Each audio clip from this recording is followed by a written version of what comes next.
Good morning, everybody. It's Resilience Wednesday. I've got the day right today. I didn't get that right on Monday, did I?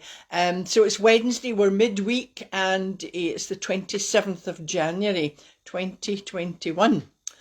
So remember I said that this was book month and I was hoping to get suggestions for a title for my live video. But as none came through, I thought, right, I'm just going to use the title of one of my own books, and that is Resilience and Courage. I think that's the opposite way around. But anyway, Resilience and Courage, the key to endurance. And I must thank everyone who has already bought this book, and I hope you're enjoying it. And if you do want a signed copy, then please head off to my website, www.mindcircles.co.uk. Thanks very much. So, Resilience Wednesday. Right.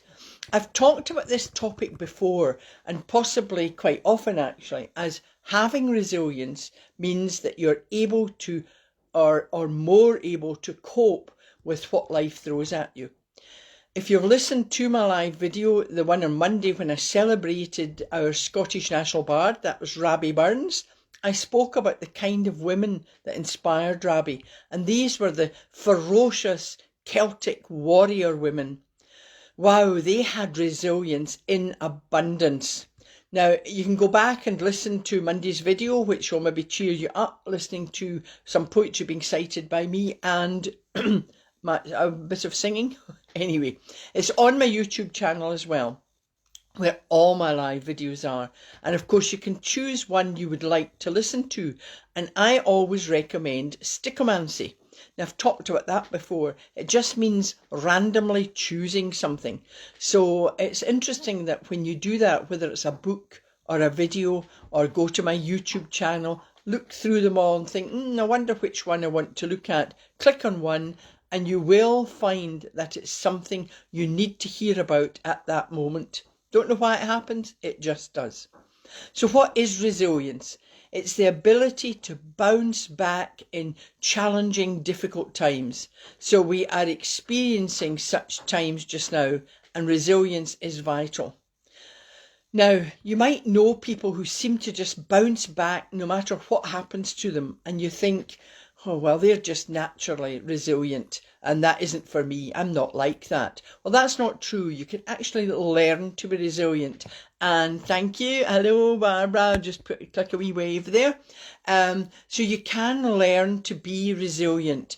And kind of when you do that, you're able to draw on all your past experiences, physical and emotional, to manage and cope with the difficult times and even overcome them. And the advantages, you need to know the advantages of being resilient. When you're resilient, you're stronger in mind, and you'll be able to pursue and create the life you want without fear. I'll just give wee Lynn, there we are, I'm saying wee Lynn, you're not, well, yeah, a lovely Lynn, a wave.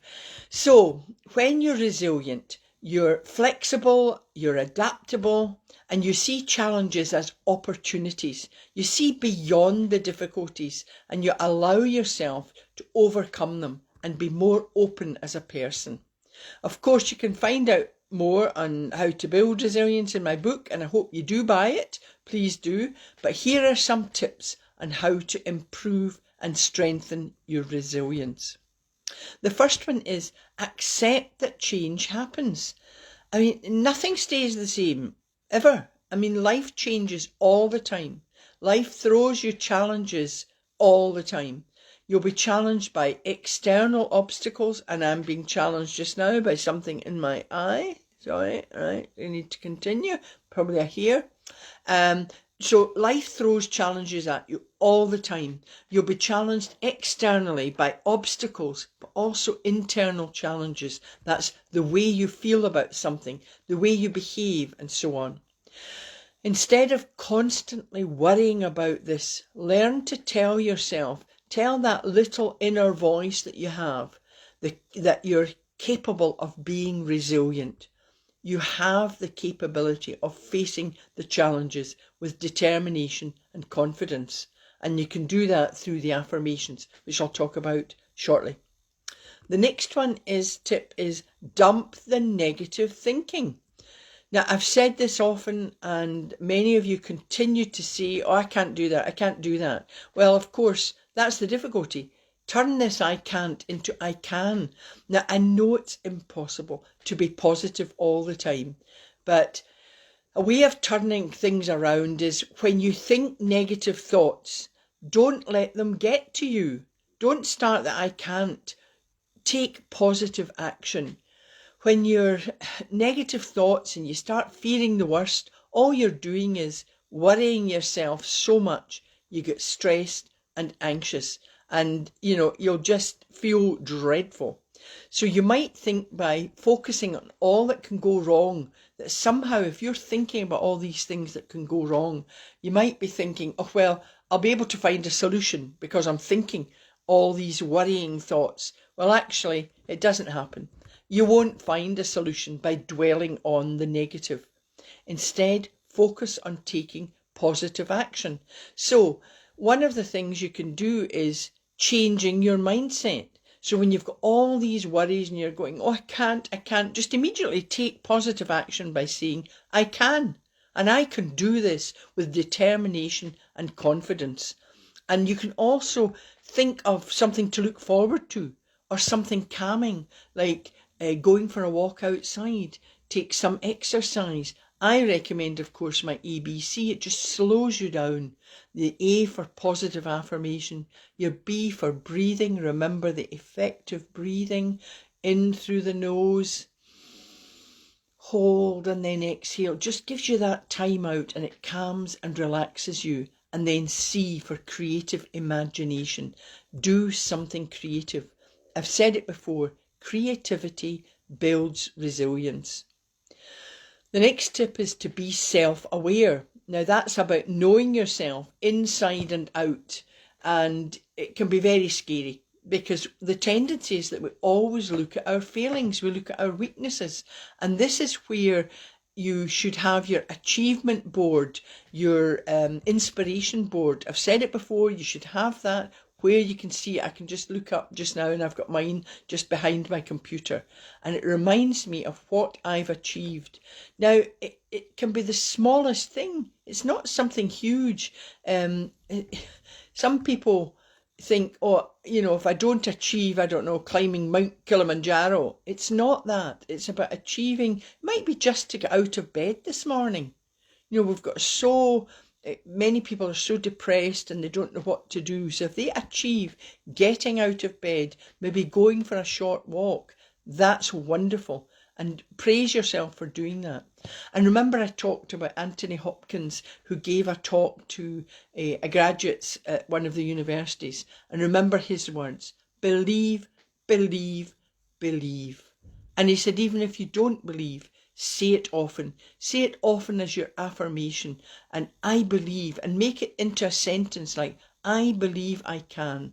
I know I can do this with determination and confidence. And when you say this, you begin to believe in yourself and believe that you can. So you increase your ability to face what life throws at you. You can deal with and resolve conflicts and cope with challenges, traumas, and even crisis. Next tip is put things into perspective. Walking outside in nature gives you a new perspective on situations. It's a wonderful thing to do. And you need to see life events and difficulties, even traumas and crisis, in relation to the bigger picture of life. Look at look at a life situation and ask yourself, is it one that's all consuming? It's going to take up all my time and energy. It's going to go on forever. Ask yourself then, will it decrease with the passing of time? Now, I can hear some of you saying, no, that's just impossible. Some crisis will always be with us. And that's true, I suppose. And I know this because, like me, the others as well, we've lost, I think children is really one of the worst things, but others have lost loved ones. And that's with you forever. But actually, there's no point. They have gone, much as we want them back, they've gone. So there's no point in constantly worrying and being negative about that kind of experience and that trauma. I mean, I didn't think anything, I've suffered many challenges and traumas, but I didn't think anything would be ever just be as bad as what it was until I lost my son. So now I think of him every day, often every moment of every day, but I think it's not that constant worrying and the negative thoughts of him. I think of try and hold the good memories. And obviously I've got terrible down moments. I've got the tears when I can greet, as we call it up here. I can sob for Britain, for the world. I let the tears flow because that is good. But then I think of the bigger picture and how he would like me to honour his life. I'll give wee Alan a wave there. Thank you, Alan. Oh, it's not doing it there, right. So I think then, rather than just focus on the negatives, I think of how can I honour his life? And you can find out more about that and the pain of loss of a loved one in The Weight of Emptiness, my book, Comfort and Hope for the Loss of a Loved One. Because we have to have some kind of take comfort and hope for the future. And I'm sure that all our loved ones that we've lost would not want us to continue feeling dreadful all this time, forever. We need to kind of focus and with resilience, and this is where resilience comes in. When you've got resilience and courage to follow it through, you learn to endure every day in a different, more positive way. The other thing, and I talk about it in the book, The Weight of Emptiness, but sharing. Sharing is caring and helps healing. I know that if we can talk about our loved ones that we've lost or any kind of challenge or crisis, it really helps. And I think sometimes people, particularly if you've lost a loved one and many years have gone by, people just stop thinking about it, yet it's in your mind all the time. So I make a point of, I raise my son's name, I'll talk about him, and I think it's important to do that. They lived, they were here, and therefore they're still with us in heart and soul, and they'll be with us in heart and soul forever. So the people who shared the stories in the book, and I was honoured to get them when they contributed to the book, and the feedback from them was that it helped in the healing process. And some of them were saying to me that, losing even a child, a baby, 25 years ago, nobody thinks about that. Well, it's still in their mind and they found it really helped. So sharing is caring and helps healing. The next tip for resilience is to set yourself goals. Now, I've talked about this before, but please be realistic. Set reasonable goals that you can achieve. I know when we start the goals and the list making, I can write a list of 100. There's no way I'm going to achieve these in a day or even a month, probably. It doesn't matter. If that's what you want to do, that's fine. But if you only manage to achieve one on the list, no matter where it is, then just praise yourself. That's what was meant to be done that day. But try and set your goals and your reasonable goals on a regular basis. Start with things you know you can achieve easily. It might be, I'll just clear that cupboard out in the office or in the kitchen. Just something, just something small and easy to do. And I recommend, of course, doing creative projects. And that's why, and we're going to be changing seasons of life. I'm so delighted with this. This is like your creative journal.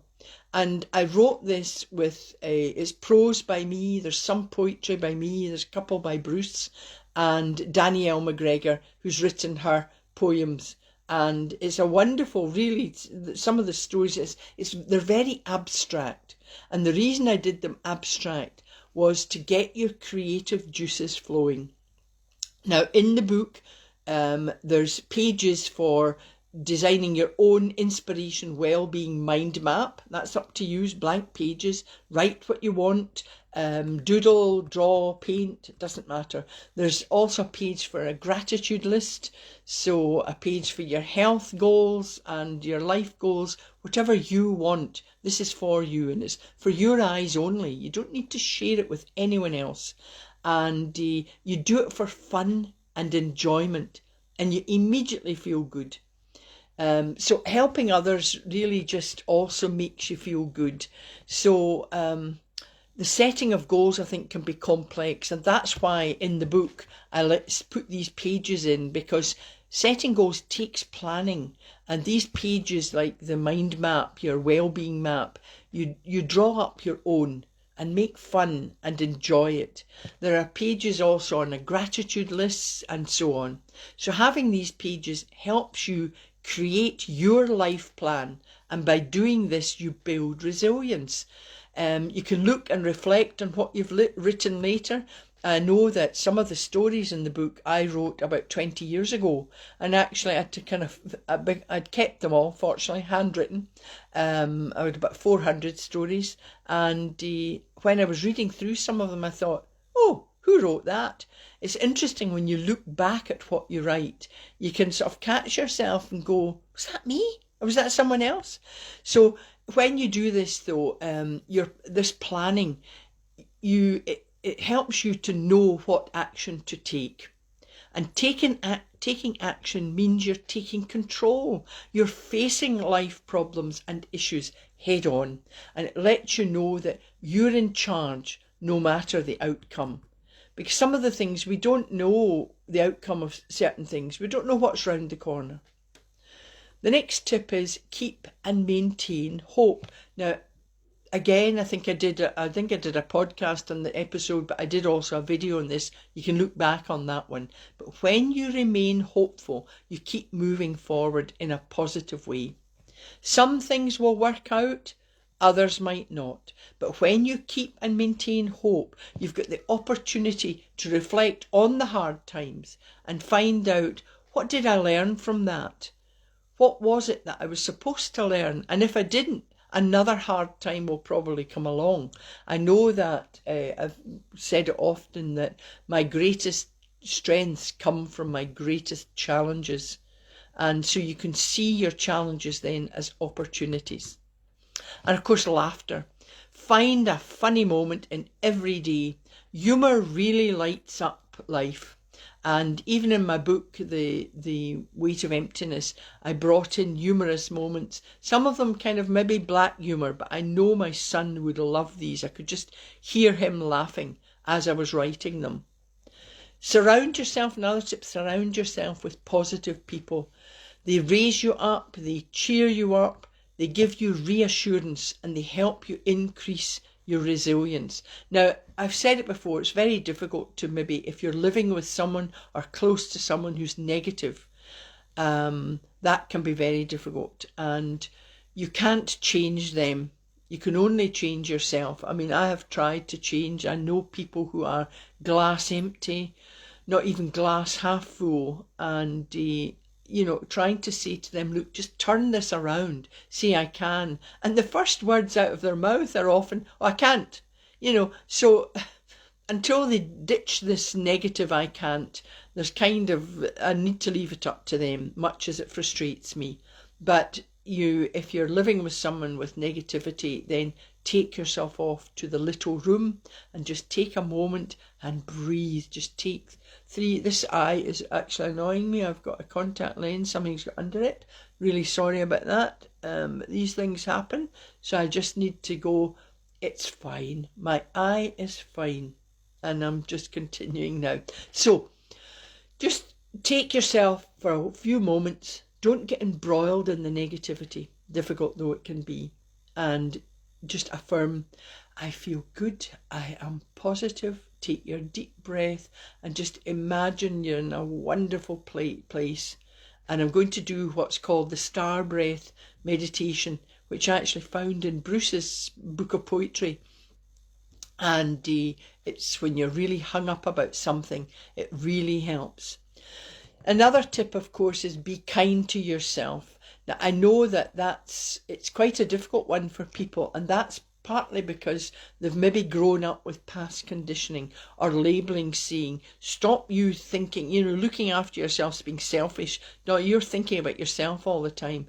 Well, it's not. You actually need to take care of yourself. You need to love yourself. If you don't do that, how can you possibly take care of anyone else or love anyone else? So start with yourself first, and that should be practiced until it becomes a good habit, and that's taking care of your body and your mind. And I think I had a conversation with someone the other day, and I know they've got my books, and many people have. And I hope they don't, but I know that they probably put them on a shelf like I do. I've got self-help books and they're on the bookshelf. But I'd rather it wasn't just read from cover to cover. I really would like self-help books, particularly mine, to be lifted and laid when you need them. So if I flick stickomancy again, it's randomizing, I would just hold the book, flick through it and open it. And there's a page saying to me, tables turned, the years rolled back, and they were young again. Now there's maybe something there I need to read today. It's that kind of thing. So don't just leave them on the bookshelf. And with the ABC, they said, oh yes, yeah, that's really quite good, but I'm not really sure. I really need to kind of practice them. And that just hit the nail on the head. The ABC are simple. But what is hard is practicing them. You need to practice them every day so they become your good habit.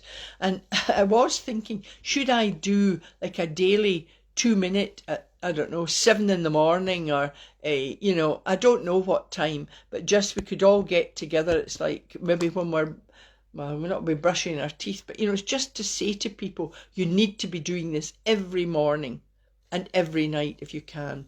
Now, for something to become a good habit, you actually need to do it for 30 days.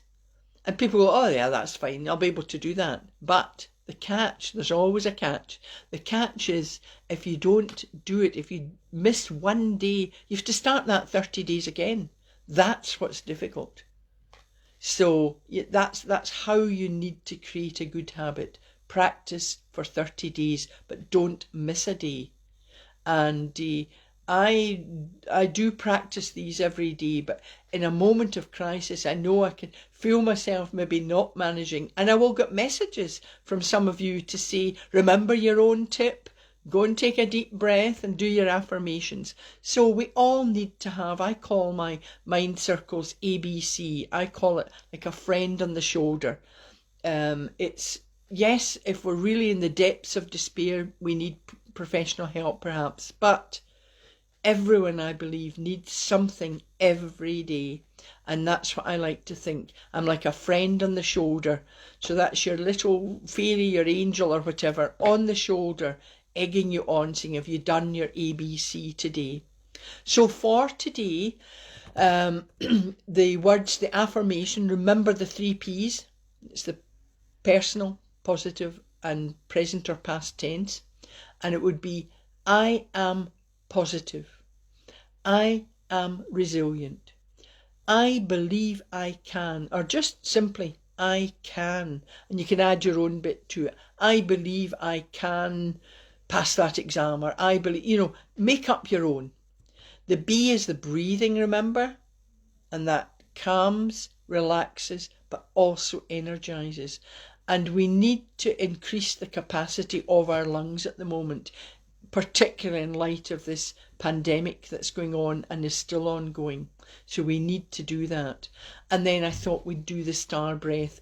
Now, this meditation is helpful with when you're hung up about anything.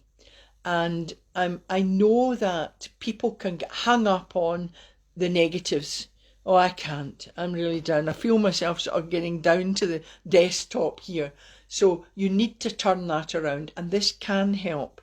I found it in Bruce's book of poetry, and it was, I think he wrote it, the heading actually was To Make the Break and Springtime Fancy. It was part of a poem he was starting to do, and that was done at 2 o'clock in the morning on 2002. It was November 12th of November 2002. So he was always writing bits and pieces, and it kind of hit home to me. So if we want to just get together and we can do that, remember your feet on the ground, backs, you might be in a lounge chair, but try and sort of straighten your back so that you feel positive and it gives you confidence. Not a stiff back, but just straight, and you can feel really confident. So if you want to close your eyes, and we're going to take a deep breath in through the nose, hold, and then exhale through the mouth.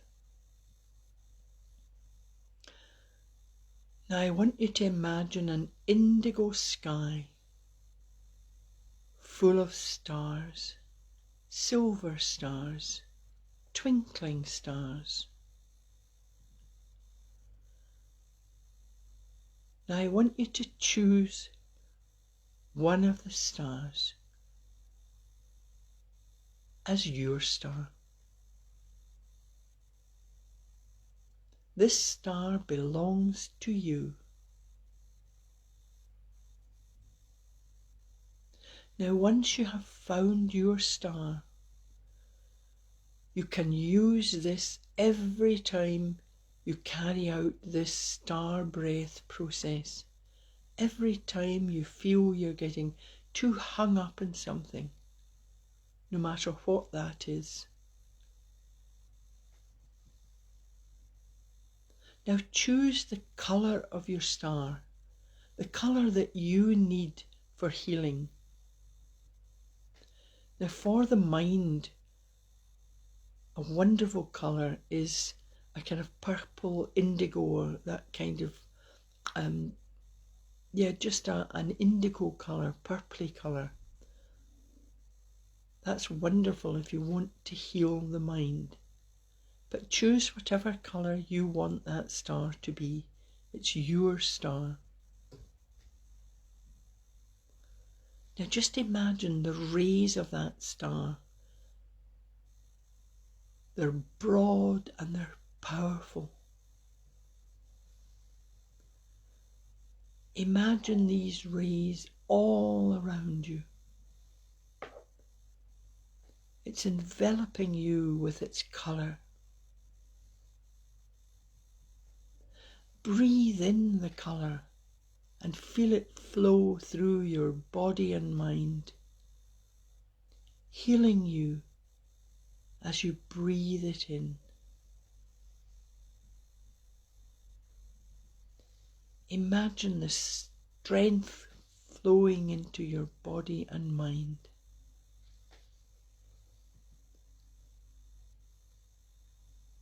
Imagine yourself pulling that colour, that healing colour, into your body and mind.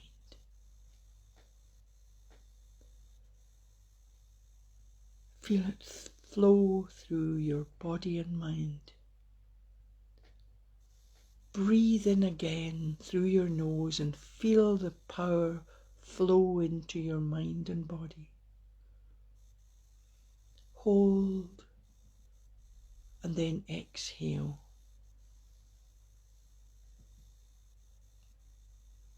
Hold that colour in your mind. Know that you can draw on it at any time.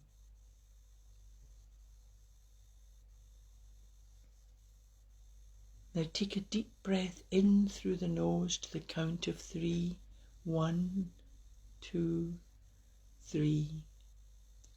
Hold to the count of 3. 1, 2, 3. And then exhale slowly through the mouth to the count of 1, 2, 3. Now you can open your eyes and just say to yourself, I am positive, I am resilient, I face challenges with confidence and determination. And then you can just relax, yawn, stretch your arms, just bring yourself back into the now. Now, use this every time you feel that, something is just getting to you. It can be used for actually any addiction as well. And I'm talking about whether it's chocolate, like mine, I love chocolate, whether it's coffee, caffeine, alcohol, anything at all.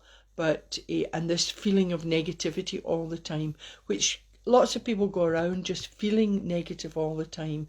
So I thought that this would be most appropriate for today, because there's lots of negative thoughts around, lots of people still confused and anxious. So the last words I leave you with always is smile, it costs you nothing, and laughter really is the best medicine, and that costs you nothing as well. Now, I'll be back on Friday 10 a.m. for the live video, and it's still book month, so I'm going to call it probably Change Friday. I think the changing seasons of life, we're actually holding books, well, not book signing, but a Q&A, a question and answer session on Friday night, 29th of January at 7 o'clock. And it's Danielle is going to be there as well, Danielle and me. And please join. It's on Eventbrite. I think there's a website. I've posted up links to it. So, but there's lots of people been looking at the page, which is fabulous. But you need to register. So please register, and it's free. And you can listen to me and Danielle, and we might cite a bit of poetry, and then you can ask us questions or just listen. So nobody will be embarrassed about anything. So once again, thank you very much. You inspire and motivate me to continue with these when you're watching and listening. And virtual hugs to all. Have a fabulous day, and love you all.